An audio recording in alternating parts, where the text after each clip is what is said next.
गुरुवे गौरचंद्राय राधिकाय तदालय कृष्णाय कृष्णभक्ताय तद्भक्ताय नमो नमः। अजानुलंबित भुजौ कनकावदातौ संकीर्तनैक पितरो कमलायताक्षो विशंभरो द्विजवरो युगधर्मपालो करुणा वंदे जगत प्रियो करुणा अवतारो श्री चैतन्य प्रभु वंदे यदपात्रश्रय वीर्यता संग्रह श्रत्याकर वृताग्य सिद्धांत सन्मणिन। श्री कृष्ण चैतन्य प्रभु नित्यानंद श्री अद्वैत गदाधर शिवसदि गौर भक्त वृंद। हरे कृष्णा कृष्णा कृष्णा हरे हरे, हरे राम राम राम हरे हरे। सर्वप्रथम मैं अपने गुरुदेव श्री पूज्यपाद भक्तिवेदांत नारायण गोस्वामी महाराज जी के श्री चरणों में अनंत कोटि दंडवत प्रणाम करती हूँ। तत्पश्चात समस्त गुरुवर के श्री चरणों में कोटि कोटि दंडवत प्रणाम और आप सब भक्तों के चरणों में यथा योग दंडवत प्रणाम स्वीकार। हम लोग श्रवण कर रहे हैं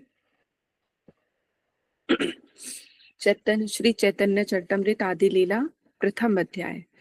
अब प्रथम अध्याय के अंतर्गत हम जो प्रथम श्लोक है, जहां पर श्री कृष्णदास कविराज गोस्वामी महाराज जी जो साधारण मंगलाचरण कर रहे हैं और जो साधारण मंगलाचरण में भी अपने गुरुदेव, वैष्णव और भगवत प्रकाश, भगवत तत्व और भगवत शक्ति, इन सब के बारे में बता रहे हैं।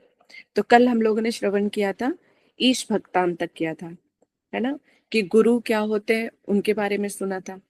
गुरु तत्व को कविराज गोस्वामी महाराज ने बहुत सुंदर तरीके से आगे अभी बताया है कि कैसे गुरुदेव किसका प्रकाश है, जिससे मतलब गुरुदेव का सुन के हमारी निष्ठा गुरुदेव के ऊपर और बढ़ जाती है। जहाँ पे श्रद्धा होगी वहां पे श्रद्धा अवश्य ही बढ़ेगी। जहाँ पे हमारा कहते हैं ना वो कुंठित मन होगा, कसैला होगा, तो वहां पर पहुंचने में थोड़ा सा टाइम लगता है। लेकिन श्रवण करते करते एक दिन हमारा चित्त शुद्ध हो जाएगा और फिर वो जो कहते हैं ना भगवत प्रीति का अनुभव होगा, है ना। क्योंकि जब भी प्रत्येक श्रवण, कथा कीर्तन का प्रत्येक श्रवण हमें भक्ति के, हम जिस भी स्थिति में होते हो उससे थोड़ा ऊपर लेके जाता है, अगर हमारा प्रयास अच्छा हो तो इसी तरह से हम लोगों को प्रयास अच्छा रखना है। तो हम लोग ने ईश भक्तान के बारे में सुना कि पहले गुरु, और जो पहले गुरु को प्रणाम करें, गुरु के साथ साथ ईश भक्तान यानी वैष्णव जो भगवान के भक्त होते हैं उनको प्रणाम किया था, उनके बारे में हमने श्रवण किया था। अब हम श्रवण कर रहे थे ईशा अवतार कांड। ये जो हमने प्रथम श्लोक था, वंदे गुरु नीश भक्त नीश मिशा अवतार कांड तत्प्रकाशांश तस्तकी कृष्ण चैतन्य संज्ञकम, है ना। तो यहाँ पे पहले हमने गुरु, फिर ईश भक्तान, फिर ईश अवतार गण, जो भगवान के अवतार हैं उनके बारे में श्रवण करें। तो जैसे ईश अवतार को किनको प्रणाम करें, मत्स्य, कूर्म है, वराह आदि जो अर्चा विग्रह होते हैं, अंतर्यामी, वैभव, व्यू, ये जितने भी हैं सब ये भगवान के अवतार हैं, तो उनको भी प्रणाम कर रहे हैं। तत्व प्रकाशन यानी भगवान के जो प्रकाश तत्व है उनको भी प्रणाम कर रहे हैं। कहते हैं उनके लिए जैसे विभिन्न प्रकार के अर्चा विग्रह यानी भगवान के प्रकाशी होते हैं। ये जो अर्चा विग्रह होते हैं जिनकी हम पूजा करते हैं, अपने घरों में श्री विग्रह रखते हैं, जो मंदिरों में श्री विग्रह है। अर्चा मतलब पूजन और विग्रह मतलब ठाकुर जी का विग्रह। तो जिनका हम घर पे भी पूजन करते हैं तो एक तरह से भगवान का ही ये प्रकाश होते हैं, है ना। तो जब हम ये श्रवण कर रहे हैं तो अपने डिटीज के प्रति हमारी श्रद्धा और भक्त हो जाती है, क्योंकि भक्त के हृदय में और भक्त के मंदिर में भगवान मूर्ति रूप में नहीं रहते हैं, यानी वो भगवान का प्रकाश है। लेकिन जब तक हमारी जड़ बुद्धि रहती है तब तक हमें वो पीतल की संगमरमर के और अपने इस तरह से ही नजर आते हैं। यदि हम भगवान का प्रकाश समझ के उनकी पूजन करें, अर्चन अर्चन हो अगर उनका, तो फिर हमारी जो बुद्धि है वो थोड़ी परिवर्तित हो जाएगी कि साक्षात अगर बैठे हुए हैं ठाकुर जी वहां पर, तब हमारा क्या मतलब होगा, किस तरह से हम उनकी सेवा करेंगे। तो उसी तरह का अपने मन में भाव लेके क्योंकि अब यहाँ पे इससे यही पता चल रहा है ना। वहां पे कविराज गोस्वामी जी बता रहे हैं कि अर्चा विग्रह में भी जो होते हैं तो वो भी भगवान का ही प्रकाश होते हैं। तो ये जितना इन शब्दों के अंदर जाएंगे और अपने हृदय में इस चीज को बिठाएंगे, उतना ही अपने अर्चा विग्रह से हमारी प्रीति होगी। इसलिए अर्चा विग्रह जो है वो भी उनका प्रकाश है। अंतर्यामिनी यानी चैत्य गुरु के रूप में जो है वो भी भगवान का प्रकाश है। वैभव व्यू पर प्रकाश, ये कह रहे ये सब जो क्या है तत्प्रकाश में ही आता है। तत्शक्ति, तो शक्ति में क्या, उनकी शक्तियां जो है, जो शक्ति शक्तिमान की पूजा करती है जैसे गदाधर पंडित जी, तो वो ये सब शक्ति जाते हैं, तो उनको भी प्रणाम किया है। श्री कृष्ण चैतन्य संज्ञक, तो कह रहे इन 6 तत्वों में किसी एक तत्व की उपासना भी अगर छूट जाती है तो कह रहे पर तत्व की उपासना अपूर्ण रह जाती है। कहने का तात्पर्य ये है कि जो ये 6 तत्व बताए गए हैं, ये 6 तत्व जो है, अगर इनमें से किसी एक की भी मतलब वंदना नहीं होती है तो भगवान को प्रेम करना नहीं माना जाता, उनकी सेवा करना नहीं माना जाता, क्योंकि ये 6 जो तत्व हैं वो भगवान से अभिन्न तत्व है। इसलिए भगवान के साथ साथ इनका जो है, इनकी सेवा चलती रहेगी, है ना।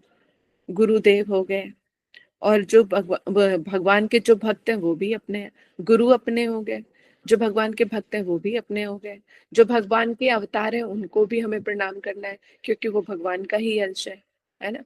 भगवान की जो शक्तियां हैं उनको भी हमें मानना है क्योंकि वो भगवान की शक्ति है, और स्वयं भगवान तो है ही। ठीक है, तो ये जो 6 तत्व हैं, ये 6 तत्व अलग अलग मतलब एक के साथ संयोजित होने पर भी ये जो 6 तत्व अलग है और इनका अलग वैशिष्ट है, और ये अलग होकर भी एक है। समझ में आ रही है बात? सर के ऊपर से तो नहीं जा रही? गुड। ठीक है, तो कह रहे हैं आगे चलते हैं, तो कह रहे हैं लीला भेद से 2 प्रकार के गुरु। अभी यहाँ पे चैत्य चैत्य गुरु को छोड़ दिया है, वैसे 3 गुरु माने जाते हैं, दीक्षा गुरु, शिक्षा गुरु और चैत्य गुरु। ठीक है, लेकिन फिर वो पद प्रत्यक्ष गुरु में और भी आ जाते हैं आगे, लेकिन जो मेन अभी यहाँ पे बताए जा रहे हैं, तो कह रहे लीला भेद से कौन से कितने गुरु होते हैं? 2 गुरु होते हैं। मंत्र गुरु आर्यत शिक्षा गुरुगण, ताहार चरणे आगे करिए वंदन। तो यहाँ पे कविराज गोस्वामी महाराज जी गुरु और शिक्षा गुरु दोनों को प्रणाम कर रहे हैं, क्योंकि इनके चरणों को प्रणाम करके मैं आगे बढ़ रहा हूँ।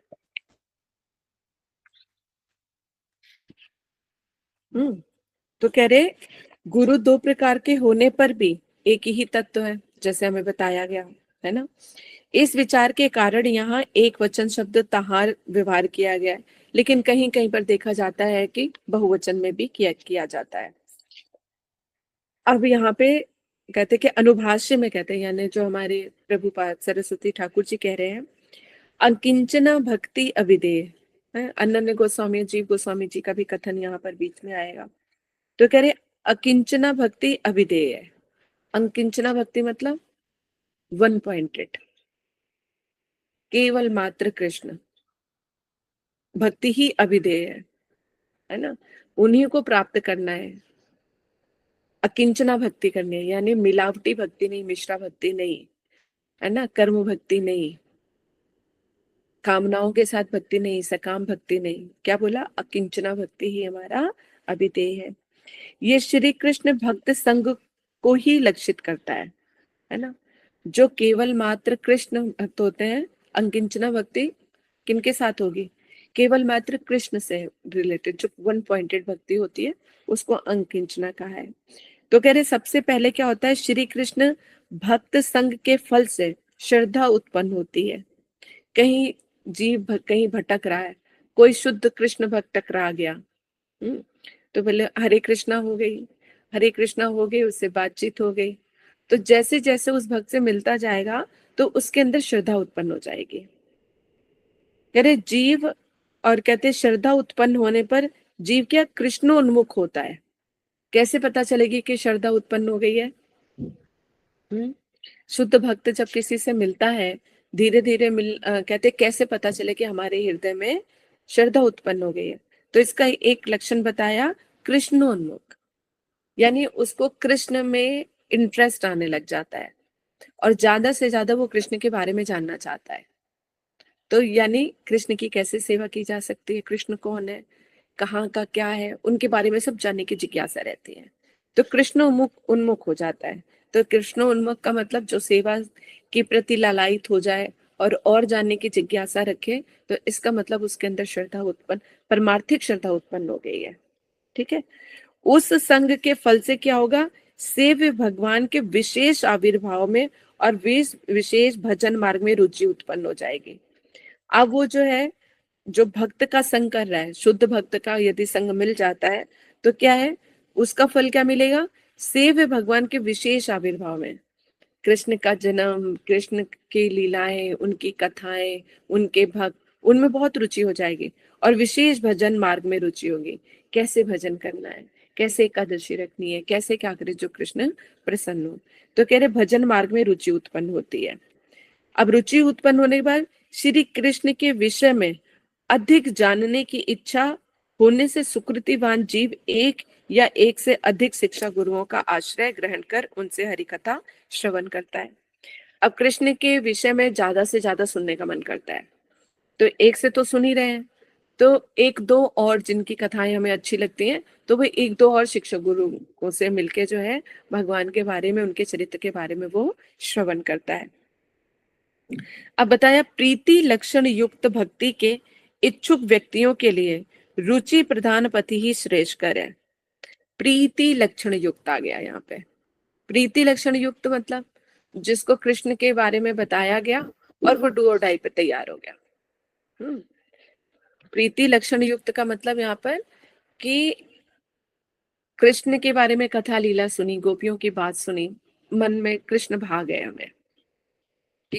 ऐसा हो सकता है क्या कि कृष्ण से भी हमारी दोस्ती हो जाए, कृष्ण भी हमसे इतना प्रेम करें, जिस तरह से गोपियां गोपियों के लिए कृष्ण करते हैं वो हमारे लिए भी करें, या जो गोपियां कृष्ण जिस तरह की सेवा करती हैं वो हम करें।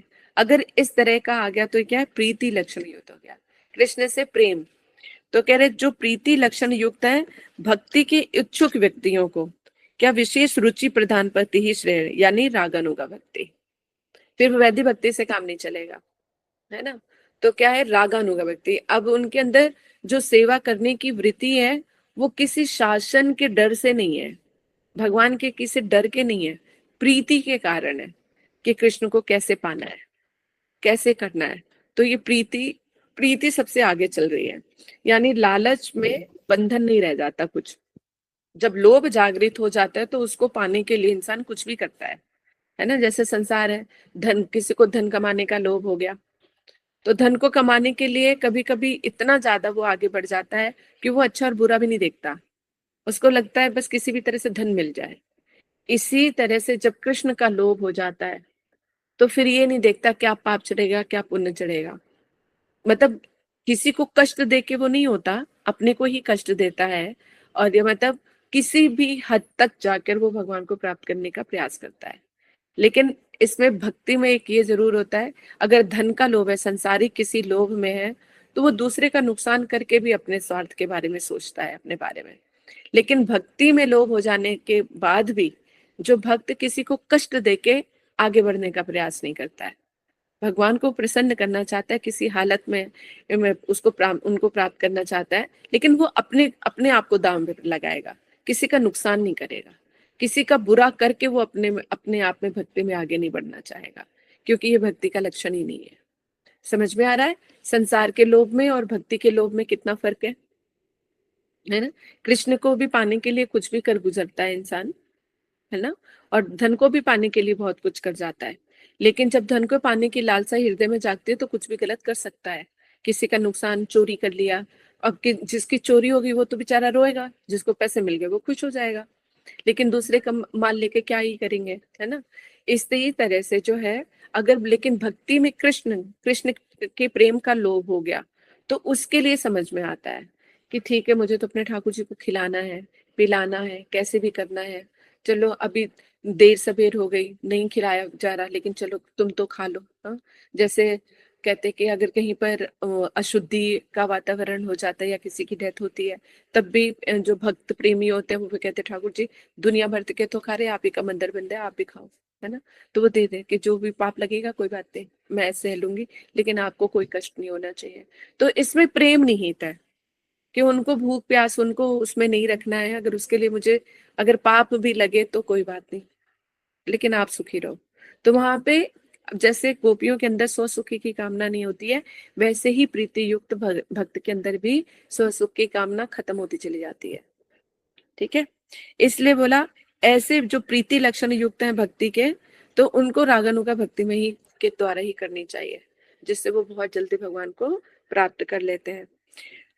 कह रहे रागानुगा भक्तों के लिए अजात रुचि जिनमें रुचि अभी तक जागृत नहीं हुई है, यानी भगवत प्रेम जो है उनके हृदय में जागृत नहीं हुआ, उन व्यक्तियों की भांति विचार प्रदान पर तो उचित नहीं है कि रागानुगा भक्त जो है, जिनको प्रीति लक्षण युक्त भक्त हैं, वो वैती भक्ति का अवलंबन ना करें, क्योंकि वो वहां तक पहुंच ही नहीं पाएंगे और उनका मन भी नहीं टिकेगा वहां पे।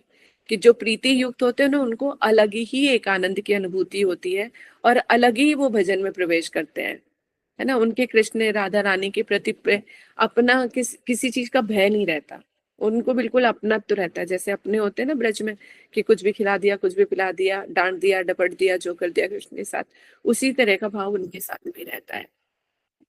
इसलिए जो है यहाँ पर क्या बताया कि व्यक्तियों की कहते कि तो वैधि भक्ति का अवलंबन नहीं करते, वो रागानुगा भक्ति के लिए ही उनके लिए ठीक रहता है। इन दोनों के पुरातन श्रवण गुरु ही उस भजन विधि के शिक्षक गुरु होते हैं, है ना।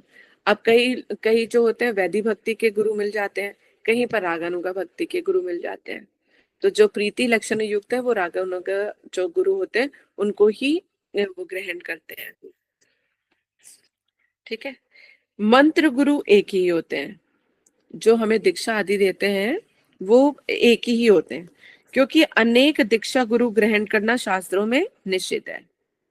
क्योंकि दीक्षा गुरु अनेक कैसे हो सकते हैं, दीक्षा गुरु अनेक तभी होंगे जब अलग अलग मंत्र ग्रहण करोगे, या एक ही मंत्र अगर आप 10 लोगों से ले रहे हो तो उसका भी कोई उचित नहीं है।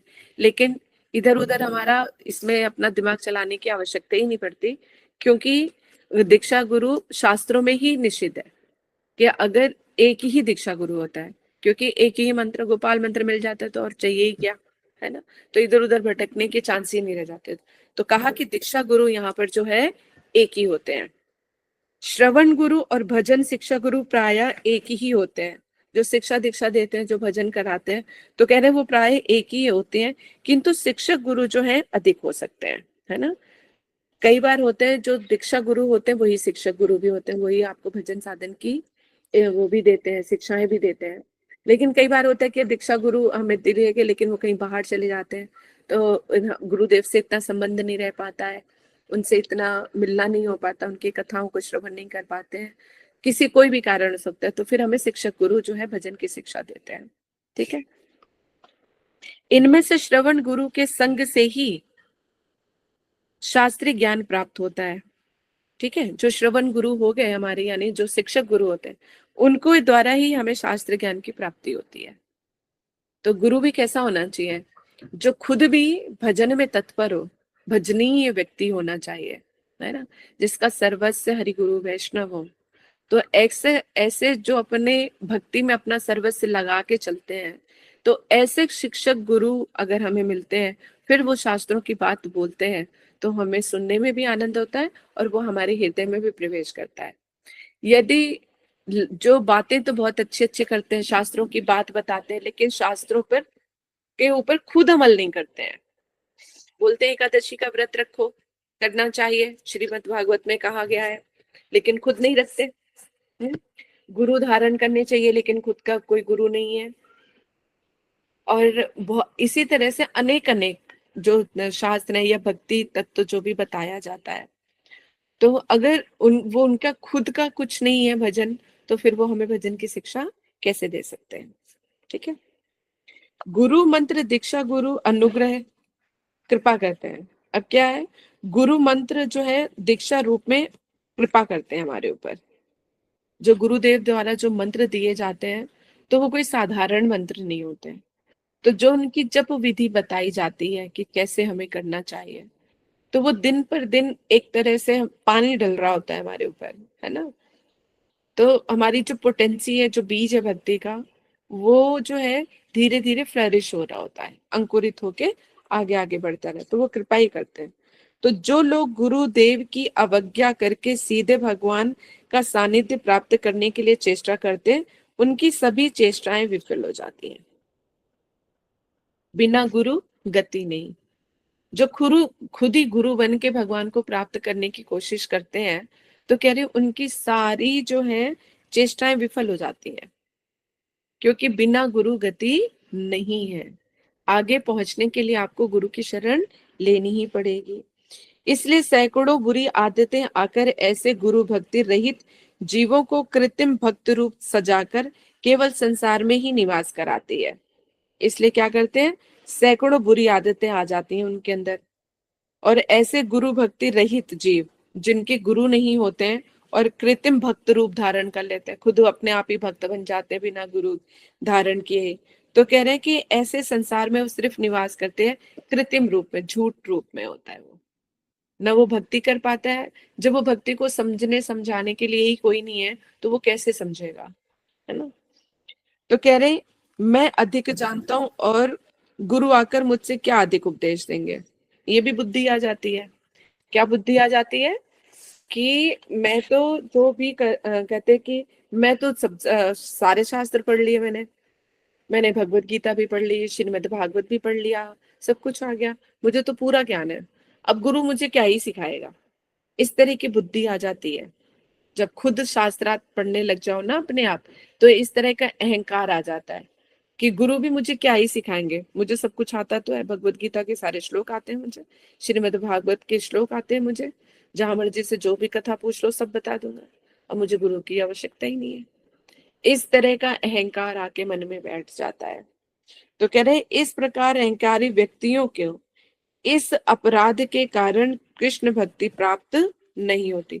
कभी भी ऐसे हृदय में भगवान का प्रेम उदय नहीं हो सकता, कभी नहीं हो सकता।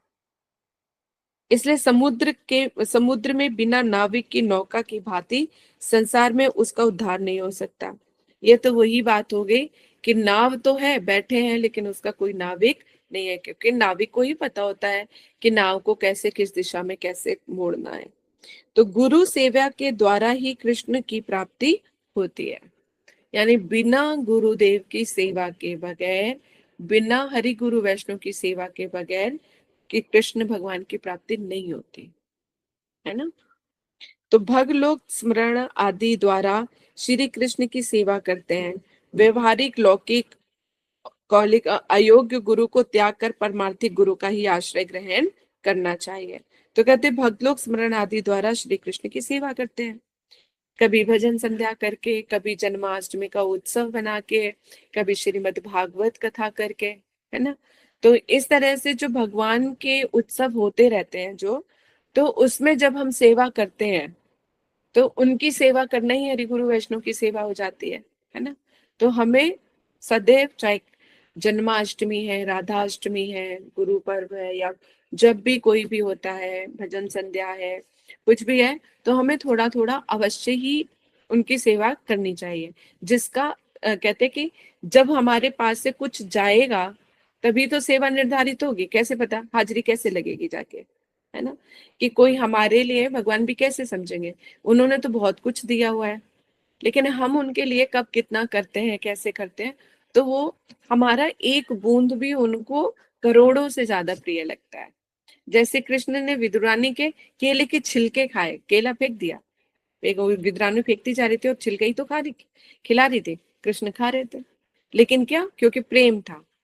तो प्रेम से चाहे 1 रुपया हो चाहे 10,000 रुपया हो, लेकिन प्रेम से दी हुई वस्तु भगवान स्वीकार करते हैं।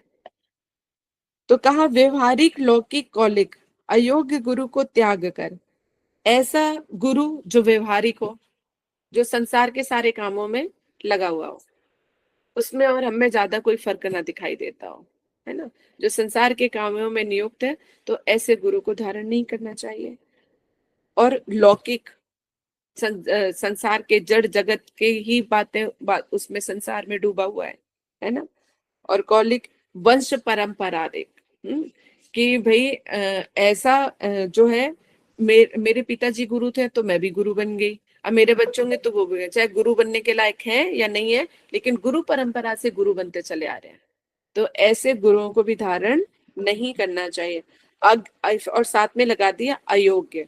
अयोग्य गुरु को त्याग कर परमार्थिक गुरु का ही सदैव कहते कि आश्रय ग्रहण करना चाहिए। तात्पर्य यह है कि चाहे व्यवहारिक, लौकिक और वंश पारंपरिक में, इसमें भी कई बार हो सकता है कि आपको शुद्ध गुरु मिल जाए, है ना। इसीलिए बोला अयोग्य गुरु। जो अयोग्य हो उनको नहीं धारण करना चाहिए, उनको छोड़कर क्या है, परमार्थी गुरु का ही आश्रय ग्रहण करना चाहिए। ठीक है, आगे कहते हैं श्लोक नंबर 36 में, श्री रूप सनातन भट्ट रघुनाथ, श्री जीव श्री गोपाल भट्ट दास रघुनाथ। अब यहाँ पे कविराज गोस्वामी जी हैं, अपने जो उनके 6 शिक्षा गुरु हैं उनको प्रणाम कर रहे हैं। ए 6 गुरु शिक्षा गुरु ए अमार, ता सबार पाद पद में कोटि नमस्कार। तो कह रहे हैं ये जो 6 गोसाई हैं ये मेरे शिक्षक गुरु हैं, इनको क्या है, कोटि कोटि नमस्कार है, इनके चरणों में कोटि कोटि नमस्कार कर रहे हैं। तो सबसे पहले उन्होंने किनको प्रणाम किया, अपने गुरुदेव को। ठीक है दीदी, इनके शिक्षा गुरु का भी है क्या नाम इसमें, कविराज गोस्वामी के शिक्षा गुरु का भी बताया? तो ये शिक्षा गुरु ही तो बता रहे हैं कि 6 जो नहीं, 6 गोसाई हैं। दीक्षा गुरु दीदी, दीक्षा गुरु का कुछ आगे बताएंगे, अभी अभी आगे चलेंगे। ठीक है ना। तो अपने 6 यहाँ पे शिक्षा गुरु को उन्होंने प्रणाम किया। उसके बाद अब कहते कि अपने गुरु को प्रणाम किया, फिर ईश्वर भक्त यानी जो हमारे इष्ट हैं उनके जो भक्त हैं वैष्णव, अब उनको प्रणाम करें। गुरु, गुरु के बाद वैष्णव। तो क्या है, भगवनेर भक्त यत श्रीवास प्रधान, ताहार चार चरण पद में सहस्त्र प्रणाम। तो कह रहे हैं कि भगवान के भक्तों में सबसे अग्र कौन है, प्रधान कौन है, श्रीवास पंडित जी। तो कह रहे उनके श्री चरणों में जो है सहस्त्र प्रणाम, हजारों प्रणाम कर रहे हैं उनके चरणों में। ठीक है, अब ये ईश्वर भक्त हो गए। अब क्या है, ईश्वर अवतार यानी भगवान के अवतारों को प्रणाम कर रहे हैं। अद्वैत आचार्य प्रभु अंश अवतार, तार पाद पद में कोटि प्रणति हमार। तो कह रहे चैतन्य महाप्रभु स्वयं भगवान है ना। और कहते कि चैतन्य महाप्रभु के भक्तों में सबसे ज्यादा प्रधान कौन है, श्रीवास पंडित जी हैं। और जब भक्त अवतार की बात आ रही है तो क्या, अद्वैत आचार्य जी कौन है, उनके अंश अवतार है। तो उनके चरणों में भी कोटि कोटि बार उनको प्रणाम कर रहे हैं। ठीक है, अब भगवान के प्रकाश, नित्यानंद राय प्रभु स्वरूप प्रकाश, तार पाद पद में बंदो यार मुई दास। तो कह रहे कि जो चैतन्य महाप्रभु के प्रकाश है कौन, नित्यानंद प्रभु, उनके चरणों में भी मैं उनके चरणों का दास ही, मैं उनको प्रणाम कर रहा हूँ। मैं तो उनके चरणों का दास हूँ। नित्यानंद प्रभु ही इनके गुरुदेव है। गदाधर पंडिताति प्रभु रे निज शक्ति, तहां सबार चढ़े मोर शहर सहस्त्र प्रणति। तो कह रहे गदाधर और पंडित, गदाधर पंडित कौन है, इनकी निज शक्ति है, यानी ये स्वयं राधा रानी है। सवार चरणे, इन सब के चरणों में जो है सहस्त्र हजारों बार कोटि कोटि प्रणाम कर रहे हैं। तो किनको किया, अपने शिक्षक, अपने गुरु और शिक्षक गुरु को किया, फिर ईश भक्त को किया, ईश अवतार, ईश प्रकाश, ईश शक्ति और स्वयं ईश्वर। क्या है, श्री कृष्ण चैतन्य प्रभु स्वयं भगवान। यहाँ पे आप क्या कह रहे हैं, चैतन्य महाप्रभु स्वयं भगवान है। तहार पादार विंदे अनंत प्रणाम, जिनके चरणों में अनंत कोटि कोटि दंडवत प्रणाम कर रहे हैं। तो 6 तत्व कौन से हुए, गुरु, ईश भक्त, ईश अवतार, ईश प्रकाश, ईश शक्ति और स्वयं ईश्वर। ये 6 तत्वों को आपको ध्यान में रखना पड़ेगा, लिख लेना। ठीक है, और इसके ना बहुत सुंदर आगे इन्होंने व्याख्या की हुई है। सावरणी प्रभु रे करिया नमस्कार, ए छे त्यों ऐसे करिए विचार। कह रहे 43 श्लोक नंबर में कहा, सावरणी प्रभु रे करिया नमस्कार, ए छे त्यों ऐसे करिए विचार। निज पार्षद रूपी आवरण सहित भगवान को नमस्कार कर रहे हैं। ये जो 6 हैं भगवान बीच में, और ये इनके आवरण है चारों तरफ जो है, ये 6 तत्व जो है प्रकाशित रहते हैं। तो कह रहे हैं उनमें ही अंतर्निहित पूर्वोक्त 6 तत्वों को मैं विशेष प्रकार से विवेचना कर रहा हूँ। आगे जो है इन 6 तत्वों को और अच्छी तरह से एक्सप्लेन किया जाएगा। कहते भगवान के चारों ओर विराजमान भक्त उनके आवरण है। आवरण सहित तो उन भगवान को मैं नमस्कार करता हूँ। और ये जो 6 तत्व हैं, गुरु, ईश भक्त, ईश अवतार, ईश प्रकार, ईश शक्ति और ईश स्वरूप, श्री कृष्ण चैतन्य, इनका जैसा स्वरूप है अब उसका वैसा विचार करूंगा। अब यहाँ से गुरु तत्व पार्ट 1 ही आप इसको समझो।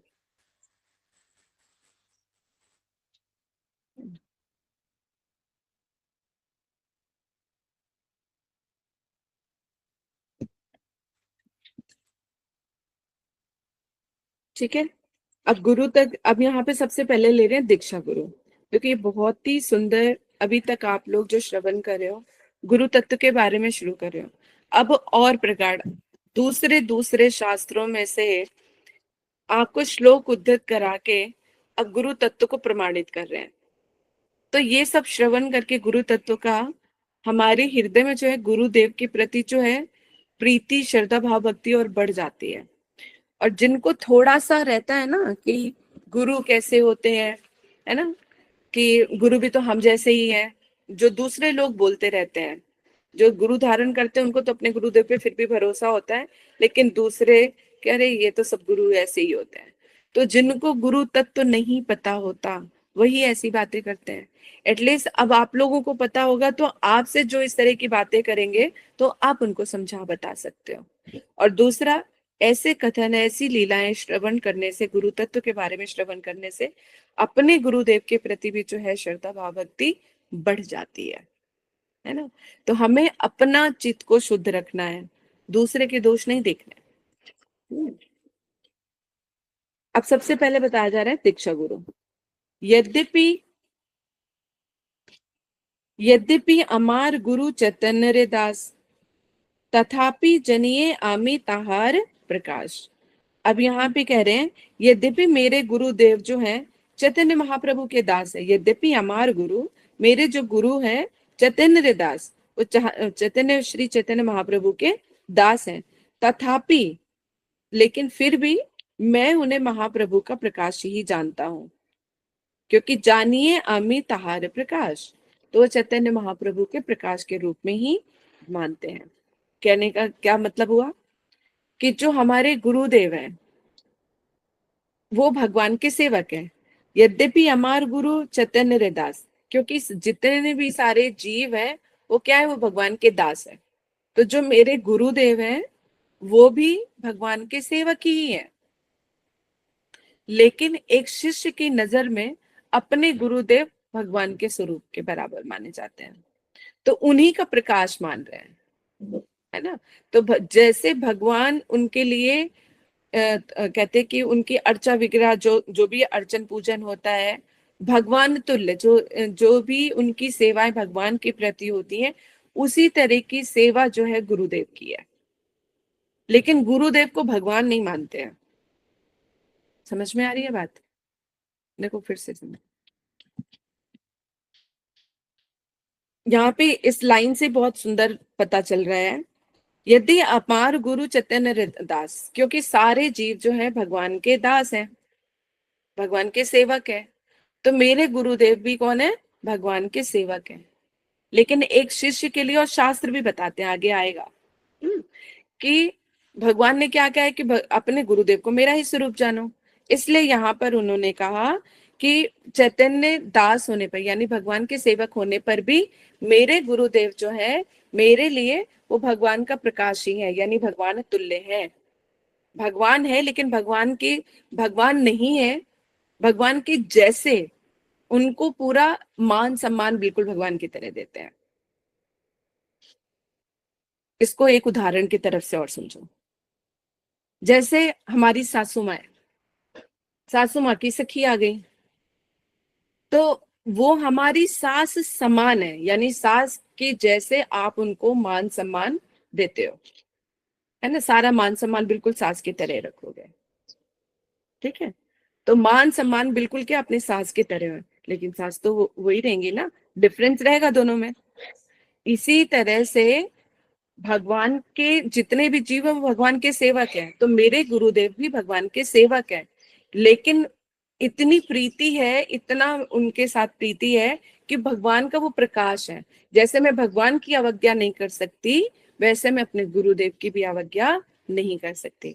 जैसे मैं भगवान के लिए प्राण दे सकती हूँ, मैं अपने गुरुदेव के लिए भी प्राण दे सकती हूँ। इतना तारतम्य उतना होना चाहिए। इससे सरल शब्दों में मैं आपको और क्या ही समझाऊंगी, वो आप सबको समझ में आ गई होगी ये बात, ठीक है। तो वो क्या है, वो भगवान का प्रकाश ही है। तो यहाँ पर तो श्री कविराज गोस्वामी ने बोल दिया, तो कहा यहाँ पे किसी के मन में ये विचार आ सकता है, तो उन्होंने चलो प्रीति पूर्वक बोल दिया होगा कि वो भगवान के प्रकाश है, पर अब शास्त्र के द्वारा प्रमाणित करेंगे कि स्वयं कृष्ण ही कह रहे हैं, तो उस चीज के लिए और गुरुत्व आ जाता है, तो अपने गुरुदेव के प्रति और श्रद्धा बढ़ जाती है। कि अपना अगर हमारी मरते बुद्धि आती है ना, जड़ बुद्धि की तरफ भी अगर आता है कि गुरुदेव तो ऐसे ही हैं, वे कभी किसी को कैसे करते हैं, क्या है, अपने मन में कितने कुंठित विचार आ जाते हैं, तो उन सबको दूर भगाओ। वो भगवान का प्रकाश है, वो मेरे साथ जो भी व्यवहार कर रहे हैं वो मेरे अनुसार कर रहे हैं, मैं इस लायक होंगी तभी वो कर रहे हैं, ये मान के चलो।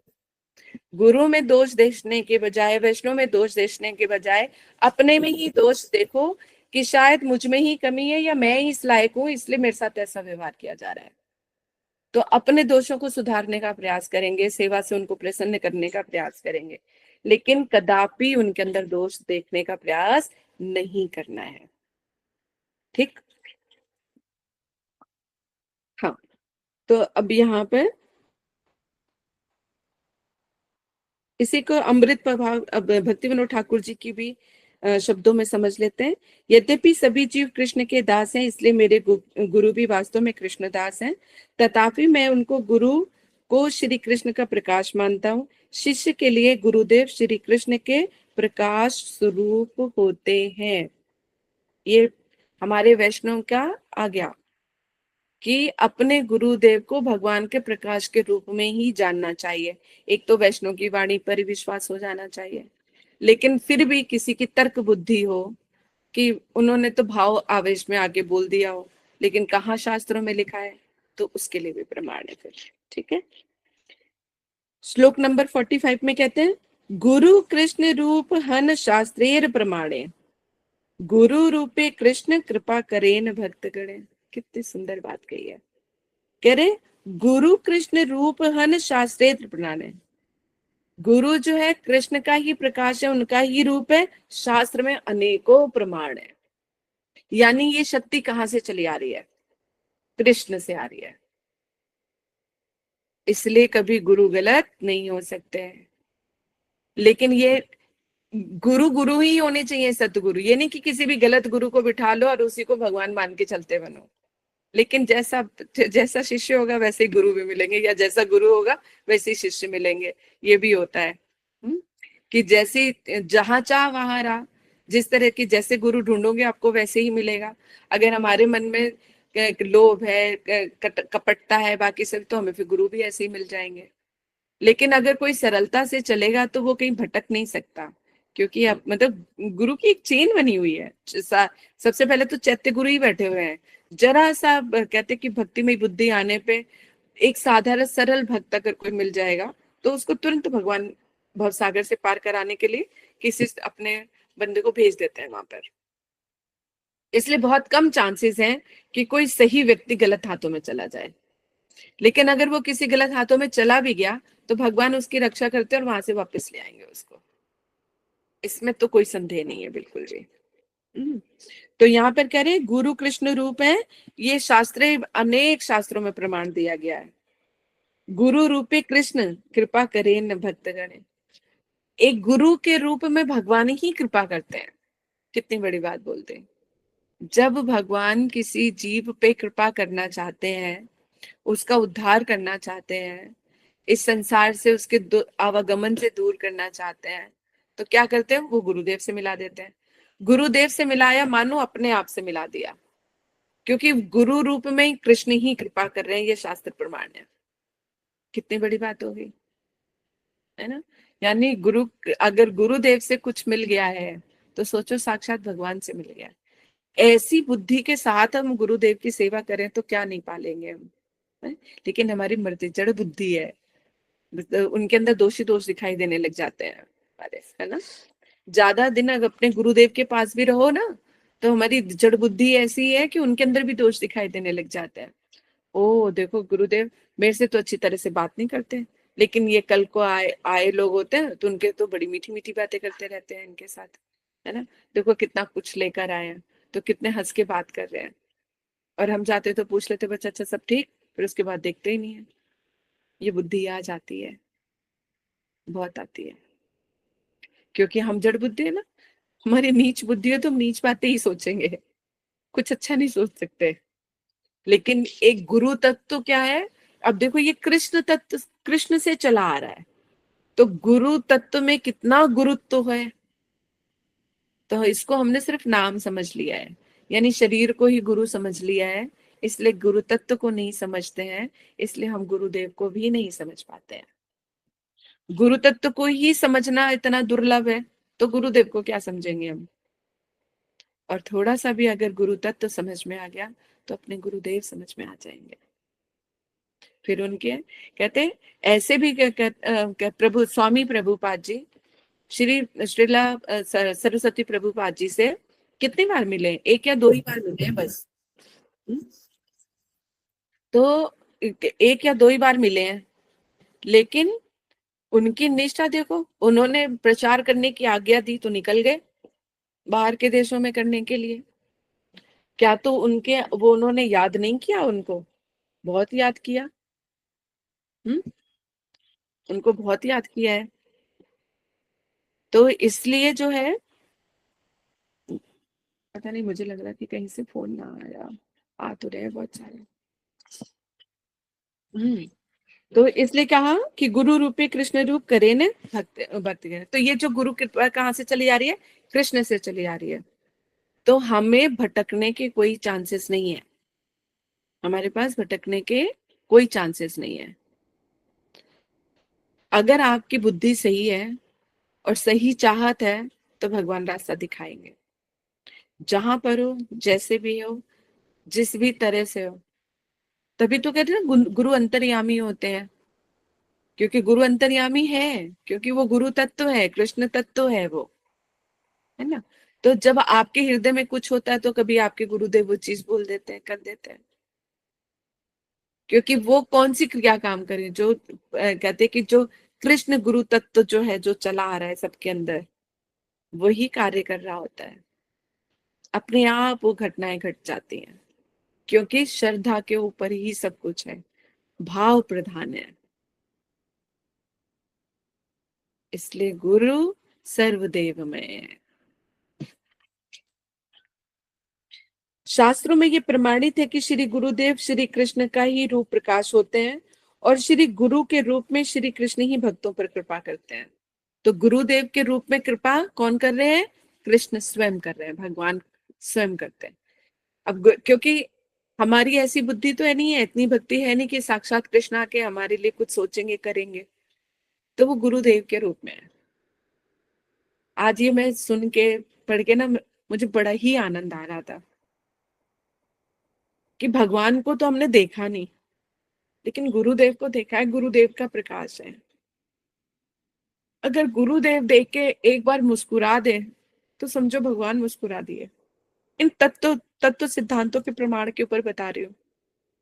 नहीं तो बुद्धि तो हमारी जड़ बुद्धि रहती है, तो उसमें हमें कहीं दोष नजर आ जाते हैं।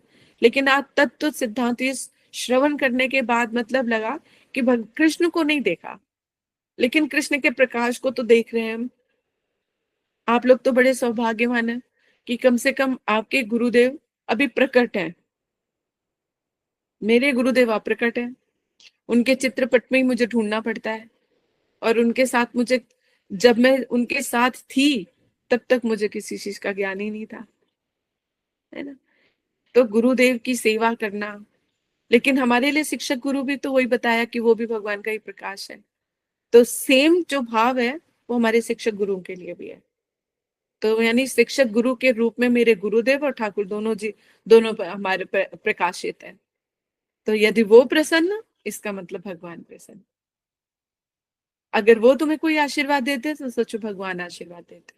वो तुम्हें देख देख के मुस्कुरा देते तो मतलब भगवान देख के मुस्कुरा रहे हैं। तो हमारा अंतरय मन कितना प्रसन्नचित हो जाता है, कितना आनंदित हो जाता है। लेकिन ऐसी हमारी बुद्धि होनी चाहिए, तब जाके हम कहीं कुछ ग्रहण कर पाएंगे। सेवा की वृत्ति तो होनी चाहिए। सेवा की वृत्ति नहीं होगी तो कुछ नहीं कर सकते आप। इसका उदाहरण मैं आप लोगों को दूंगी, लेकिन आज का दिन बीत जाने के बाद, कि आप लोगों को एक अपॉर्चुनिटी मिली, अब क्या किया नहीं किया इसका विस्तार जो है मैं कल की कथा में करूंगी, ताकि आप लोग उस चीज को अच्छे से समझ पाओगे। और आज तो मैं अभी सिर्फ देख रही हूँ, ठीक है। तो इसलिए बताया श्री गुरुदेव के, अब अनुभाष्य में कहा, दो प्रकार के गुरु, यानी दीक्षा गुरु, शिक्षा गुरु, फिर भक्त, ईश्वर, ईश्वर अवतार, ईश्वर प्रकाश और शक्ति। इन 6 तत्वों के रूप में श्री कृष्ण चैतन्य का विलास है। यानी भगवान देखो अपने कितने कितने तत्वों के रूप में प्रकाशित होकर हम पर कृपा करते हैं, और हम कहते हैं भगवान हम पर कृपा नहीं कर रहे हैं। सोचो। और अचिंत भेदा भेद विचार से अद्वैत ज्ञान तत्व को श्री कृष्ण चैतन्य के नाम से जाना जाता है। और भगवान और भगवान के भक्तों को सेव और सेवक अचिंत्य भेदा भेद, है ना। भगवान और जीव कभी एक नहीं हो सकते। जीव अलग है और भगवान अलग है। भगवान विभू हैं, बहुत बड़े हैं, और जीव जो है उनका छोटा सा क्षुद्र अंश है ना। जैसे पिता का अंश है बेटा, लेकिन बेटा पिता नहीं है। पिता पिता ही रहेगा, चाहे कितने भी अंश क्यों ना आ जाए। पिता अपने आप में परिपूर्ण रहता है। इसलिए भगवान भगवान है, जीव तत्व जीव है, ठीक है। सभी चैतन्य महाप्रभु के दास हैं, इसलिए श्री गुरुदेव भी चैतन्य दास के अतिरिक्त अन्य कोई प्रकाश होने की संभावना नहीं है। वे आश्रय विग्रह हैं। इसलिए अगर कोई गुरुदेव को ही सोचे कि वो भगवान है, या खुद ही को ही कोई गुरु बोलने लग जाए कि मैं भगवान हूं, तो ये गलत है। ये पता होना चाहिए हमें। वो कौन है? आश्रय विग्रह है, इसलिए सेवक है। भगवान विषय विग्रह है और उनके भक्त क्या है? आश्रय विग्रह है। आश्रय जाति के लोग भगवान की सेवा करते हैं, यानी भोग भोगने के लिए कौन है? सिर्फ भगवान है। सारी संसार की वस्तुएं किसकी सेवा के लिए है? भगवान के लिए है। और जिनसे हम सेवा कर रहे हैं हम आश्रय जाते हैं। हम भगवान की सदैव सेवक थे, हैं और हमेशा रहेंगे, बद्ध शरीर में भी और अपने नित्य शरीर में भी हम उनके। लेकिन वो बात अलग है कि भक्त और भगवान का प्रीति इस हद तक बढ़ जाती है जहां पे नासो रमणी नासो, जैसे राधा रानी जो है आश्रय तत्व है, उनकी शक्ति है, राधा रानी कृष्ण की सेवा करती है, लेकिन प्रेम की अधिकता के कारण वो भूल जाती है कि मैं राधा हूं कि कृष्ण हूं। इस तरह से उनका मिलन है, लेकिन ये बहुत ऊपर लेवल के प्रेम की बात है, जो अभी हमें समझ पाना, उसके बारे में सोच पाना भी बहुत मुश्किल है। हम्म? इसलिए बस इतना ही समझो कि जो सारे जीव जाति क्या है, वो आश्रय विग्रह है। इसलिए हमारे गुरुदेव भी क्या है? आश्रय विग्रह है। वो भगवान के सेवक है, इसलिए वो भगवान कदापि नहीं हो सकते, लेकिन भगवान के तुल्य है। भगवान के बराबर उनको मान सम्मान, उनकी पूजा आदि जो है सब कुछ है। गुरु गोविंद दोनों खड़े, काके लागू पाए, बलिहारी गुरुदेव आपकी, जो गोविंद दियो बताए, है ना। तो सबसे पहले इसलिए भगवान भी कहते हैं, जिन्होंने भगवान से मिलाया है उनके पहले चरणों को ऊपर करना है। और गुरुदेव क्योंकि सर्वस्व देकर अपने भगवान की सेवा में नियुक्त होते हैं। तो अगर भगवान एक बार किसी को मना भी कर देना कि मुझे तुम्हारा काम नहीं करना है, और गुरुदेव अगर कहते हैं कि हाँ हो जाएगा, तो भगवान को करना पड़ जाएगा, क्योंकि वो भगवान भक्ति के अधीन है, क्योंकि वो एक दूसरे के हृदय में रहते हैं, इसलिए वो एक दूसरे की बातों को काट नहीं पाते हैं। ठीक है। सेवा प्रकाश विग्रह अर्थात भगवान की सेवा की परिपाटी शिक्षा देने वाले। सेवा प्रकाश विग्रह किसको कहा गया? गुरुदेव को। क्योंकि भगवान की किस तरह की सेवा की जाती है, उनकी सेवा की क्या परिपाटी है, उसकी शिक्षा देने वाले कौन है? श्री गुरुदेव है। इसलिए सेव्य भगवान के सेवक के अतिरिक्त अन्य किसी प्रकार के प्रकाशित नहीं होते। वही हमें, बल्कि वो क्या बताया? सेवा प्रकाश विग्रह। गुरुदेव को बोला सेवा प्रकाश विग्रह, भगवान की किस तरह से सेवा करनी चाहिए, उस सेवा की परिपाटी की वो शिक्षा देते हैं। ठीक है। तो प्रकाश विग्रह गुरुदेव में, विषय विग्रह की बुद्धि अवकाश नहीं। इसलिए जो भक्ति की शिक्षा दे रहे हैं, जो सेवा करने की शिक्षा दे रहे हैं, तो विषय विग्रह की बुद्धि नहीं होने। विषय विग्रह का मतलब खुद भोग के लिए।